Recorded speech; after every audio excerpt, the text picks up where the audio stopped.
అండి, రాజకీయ నాయకులు వాళ్ళు ఇచ్చిన వాగ్దానాలు నెరవేర్చుకోకపోవడానికి కారణం ఏంటో తెలుసా అండి? వాళ్ళు వాగ్దానాలు ఇస్తారు, పాపం అవి నెరవేరుద్దాం అనుకుంటారు గెలవగానే. కానీ వాళ్ళని అడ్డుకునేది ఎవరో తెలుసా అండి? మనమే అండి. ఎలా అంటారా? వాళ్ళు గెలిచిన తర్వాత వాళ్ళ విజయానికి సంకేతంగా పార్టీలు చేసుకుంటారు, ప్రమాణ స్వీకారం చేసుకుంటారు. అలా 1 నెల 2 నెలలు గడిచిపోతుంది. సరేలే ఇకనైనా రంగంలోకి దిగి పనులు స్టార్ట్ చేద్దాం అనుకునే లోపు మనం ఏం చేస్తామంటే మన ఇంటికి ఆహ్వానిస్తాం.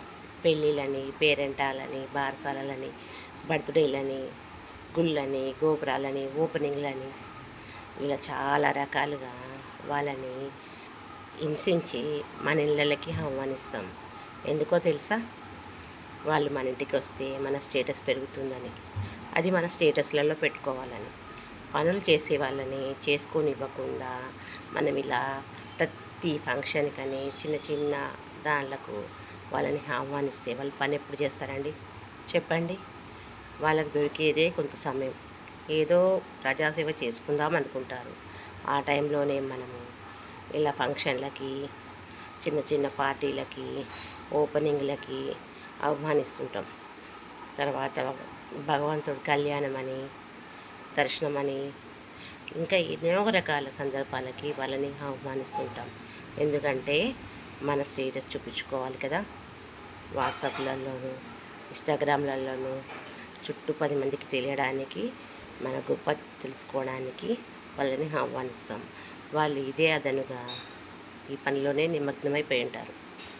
ఇంకా ఒకవేళ పొరపాటున ఎవరైనా రాజకీయ నాయకుడు పని చేద్దాం అనుకుంటే వాళ్ళ కాంట్రాక్టర్లు కూడా ఆ రాజకీయ నాయకుడితో పాటే వాళ్ళు వెళ్ళే ప్రతి చోటికి వెళ్తారు. ఎందుకో తెలుసా అండి? ఇక్కడ పని మానేసి అతనితో తిరగడం వల్ల ఇతనికి కూడా పబ్లిసిటీ వస్తుందని, ఫ్రీ పబ్లిసిటీ కోసం పనులు చేసే రాజకీయ నాయకుడే కాదండోయ్, కాంట్రాక్ట్ తీసుకున్న నాయకులు కూడా వాళ్ళతో పాటు తిరుగుతారు. అందువల్ల పనులు డిలే అవుతాయి. కాబట్టి తప్పెవరిది చెప్పండి? రాజకీయ నాయకుడిదా, సామాన్యులమైన మనదా? మన గొప్పల కోసం వాళ్ళని పనులు చేయించుకోవట్లేము. కాబట్టి మన పనులు జరగాలంటే ముందు వాళ్ళని ఆహ్వానం కాదండి, ప్రశ్నించండి. మీరు రాజకీయంలోకి రాకముందు, ఎన్నికల ముందు మీరిచ్చిన ప్రకటనలకు కానీ, మీరిచ్చిన వాగ్దానాలు కానీ ఎప్పుడు నెరవేరుస్తారు అనేసి అడగండి. అలా అడిగితే వాళ్ళకు టైం ఇవ్వండి, వాళ్ళని పని చేసేంత వరకు వదలకండి. అలా చేస్తే మన ఊరు, వాడ, దేశం అన్నీ బాగుంటాయి.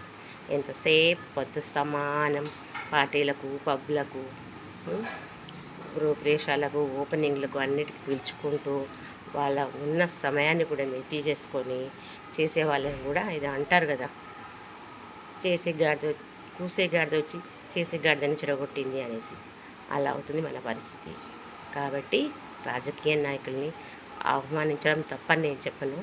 కాకపోతే ప్రశ్నించే హక్కు కూడా మనకుంది. కాబట్టి ప్రతి ఒక్కరు కూడా వాళ్ళు ఇచ్చిన ఎటువంటి అయితే మనకు ఎలక్షన్ల ముందు మనకు చెప్తారు కదా, గొప్పలా చేస్తా ఇది చేస్తా అనేసి, ఆ వాగ్దానాలన్నీ నెరవేరిస్తేనే మీరు వాళ్ళని ఇళ్ళకి కానీ మిగతా దాంట్లకు కానీ ఆహ్వానించండి. Okay friends, bye.